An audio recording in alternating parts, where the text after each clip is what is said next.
Hey everyone, today I'm going to show you how to file IRS Form 8822B, which is used to report a change of address or a new responsible party for a business. So this form is important because it helps the IRS keep your business information up to date. If your address or responsible person changes and you don't report it, you might miss important notices or letters.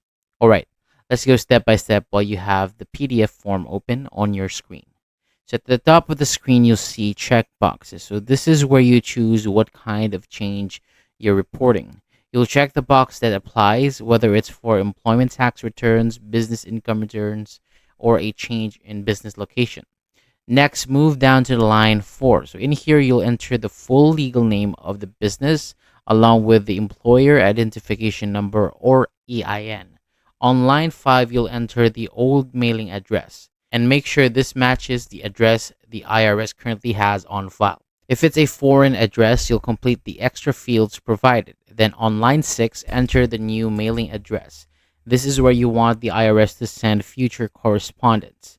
If your business location is different from your mailing address, go to line 7 and enter the new business location details there.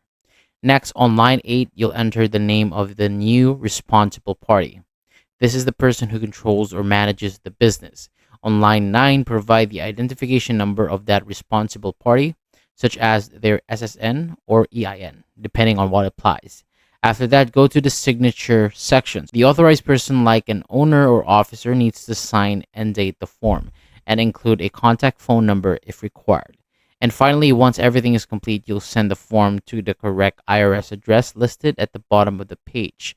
So the address depends on your previous business location, so make sure you choose the right one. And that is it. It is a simple form, but it's really important to keep your business records accurate with the IRS. Thank you so much for watching. For more videos like this, hit the subscribe button below and I'll see you on the next video.